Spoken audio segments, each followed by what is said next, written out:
അതിൽ അറസ്റ്റ് ചെയ്യപ്പെട്ട് കോടതിയിൽ ഹാജരാക്കിയപ്പോൾ പ്രസംഗത്തിൻ്റെ ശകലം കേൾപ്പിച്ച് എ.പി. ഉസ്താദിനോട് കോടതി ചോദിച്ചു, നിങ്ങൾ ഈ പറഞ്ഞത് ഷിർക്കല്ലേ? ഉസ്താദ് അതിന് മറുപടി കൊടുത്തത്, ഒരാൾ ഖാല ഫിർഔനു അന റബ്ബുക്കുമുൽ അഅല എന്ന് ഓതുകയായിരുന്നു. അപ്പോൾ മറ്റൊരാൾ അത് കേട്ടുകൊണ്ട് വന്നു. ഖാല ഫിർഔനു എന്ന് അദ്ദേഹം കേട്ടില്ല, അന റബ്ബുക്കുമുൽ അഅല എന്ന് മാത്രം കേട്ടു. എങ്കിൽ അയാളിൽ ഷിർക്ക് ആരോപിച്ച് റുബൂബിയ്യത്തിനെ വാദിക്കുന്നു എന്ന് പറഞ്ഞ് അദ്ദേഹത്തെ ശിക്ഷിക്കാമോ എന്ന് ഉസ്താദ് മറുചോദ്യം ചോദിച്ചു. കോടതി അതോടെ ഉത്തരം മുട്ടി.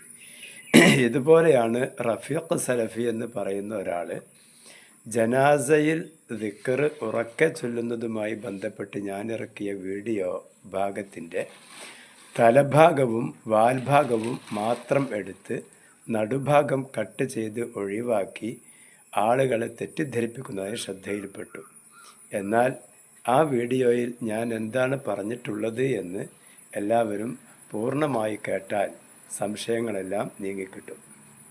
ഇതൊന്ന് കേട്ടു നോക്കൂ. വഹാബികളും കൂടി ശ്രദ്ധിക്കുക. ബൽ യസ്കുതു മുതഫക്കിറൻ ഫിൽ മൗതി വമാ യതഅല്ലഖു ബിഹി വഫനാഇ ദുനിയ. ദുന്യാവിൻ്റെ നാശം, മരണാനന്തര ജീവിതം, മരണം, ഈ കാര്യങ്ങളെക്കുറിച്ച് മനസ്സിൽ ചിന്തിച്ചു കൊണ്ട് നടക്കണം. അപ്പോൾ ജനാസൻ്റെ കൂടെ പോകുമ്പോൾ മനസ്സിൻ്റെ പണി മരണം, മരണാനന്തര ജീവിതം, ദുന്യാവിൻ്റെ നാശം, ഇവയെക്കുറിച്ചുള്ള ചിന്തയോടുകൂടെയാണ് നടക്കേണ്ടത്. അതേസമയം നാവിൻ്റെ പണി എന്താണ്? ദാക്കിറൻ ബി ലിസാനിഹി സിറൻ ലാ ജഹ്റൻ. പതുക്കെ നാവ് കൊണ്ട് ദിക്ർ ചൊല്ലിക്കൊണ്ട് നടക്കണം. ലാ ജഹ്റൻ, ഉറക്കയല്ല. ദിക്ർ ഉറക്കയല്ല, പതുക്കെ നാവ് കൊണ്ട് ദിക്ർ ചൊല്ലിക്കൊണ്ട് നടക്കണം.